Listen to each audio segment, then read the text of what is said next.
I learned what it was like not to have a perfect life, what it was like not to have your dad there on Christmas morning. And I think what I've learned from that is, one, resilience, that no matter what happens to you, you got to pick yourself up, good quality in a president. All right, welcome back. Come on in. This is getting fun. That was Senator Amy Klobuchar speaking about the power of addiction in New Hampshire, a state hit hard by the opioid epidemic. The Democratic presidential candidate joins us right here, right now. Also with us, columnist for the Washington Post, Karen Tumulty. Great to have you both with us. How are you feeling, Amy? Excellent. Excellent.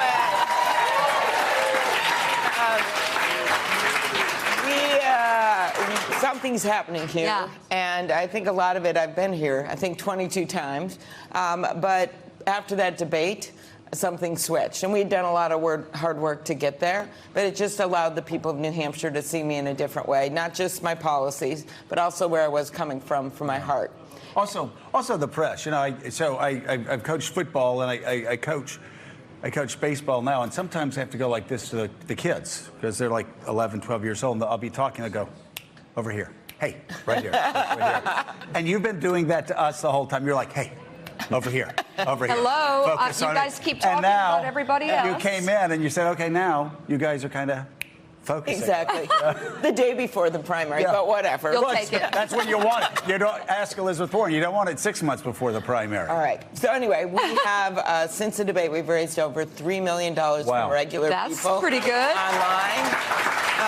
We have been surging in the polls, and we've had record crowds at all of our events, including people who were supporting other candidates, but also people who are independents. So and why? You know, What's this happening? Is a huge state. What's happening? Is it the issues? Is it you? I think part of it was I stood up on that stage and I showed how I was different from some of my opponents. Maybe one of the most dramatic moments was when George Stephanopoulos asked, does anyone have a problem with a socialist leading the Democratic ticket? And I said, Bernie and I are friends, which is true. We came into the Senate, but yeah, I have a problem. But I was the only one that said it on the stage. And I think that launched a thought process in a lot of voters' heads. We're like, let me look at her. And so I then was able to talk about my different views. And one of the practical things where I'm really different here in New Hampshire is just my plan for education, big deal in this state, which is to really connect what's going on with our economy with what's happening in our education system.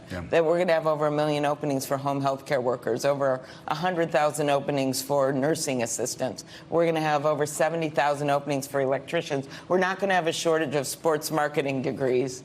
Someone probably has one out there. We are going to have a shortage of plumbers. Right. And so it's looking at funding K through 12, focusing on those 1- and 2-year degrees, and it's just better for our economy. And doubling Pell Grants. Sports marketing degrees. What, is that what you have? I wish. I was born too early, apparently. My God. Willie has one. I know. I wish I did. I work for the New York Yankees in the front office.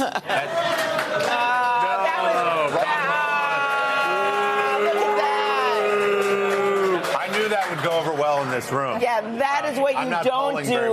What you don't do when you're a politician the day before the New Hampshire primary. You don't. So, Senator, let me ask you about. You've talked a lot about your contrast with Bernie Sanders. Yes. You're up in this latest track poll in 3rd place now. You're going to be nipping at the heels soon of Mayor Pete Buttigieg. How do you contrast yourself with Mayor Buttigieg? In other words, you're in a similar lane, which is to say you're not for Medicare for all. You believe there ought to be an option for Medicare if you want it, but we're not going to take away your private insurance. What's the difference when a voter goes in between you and Mayor Buttigieg on policy? Well, first of all, I would say I am also a fresh new face in politics, and that my age, 59, is the new 38. There you go. Okay? There you go. Works for me. Then I'm 32. In this field, this is true. The second thing is I've actually gotten things done through the gridlock of Washington. I've passed over 100 bills as a lead Democrat. When you look at an opponent for Donald Trump, I'd say that is a nice matchup because he talks and blusters a lot, but hasn't helped people with things like rising pharmaceutical prices or rail to Manchester. Literally, right now, you can get better cell service in Iceland with all of its volcanoes than you can down in Franconia Notch, New Hampshire. So there are some good points to make.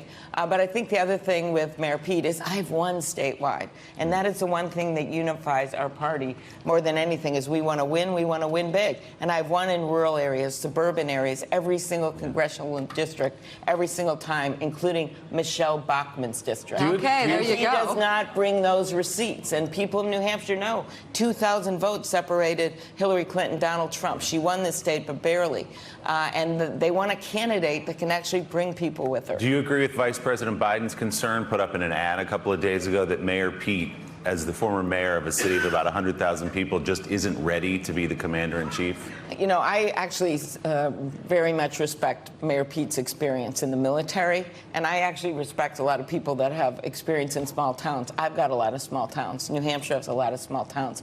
I just think the added experience, I was in local government as well for 8 years, and I think as an elected official, but I think the added experience I have is 12 years as the U.S. Senate.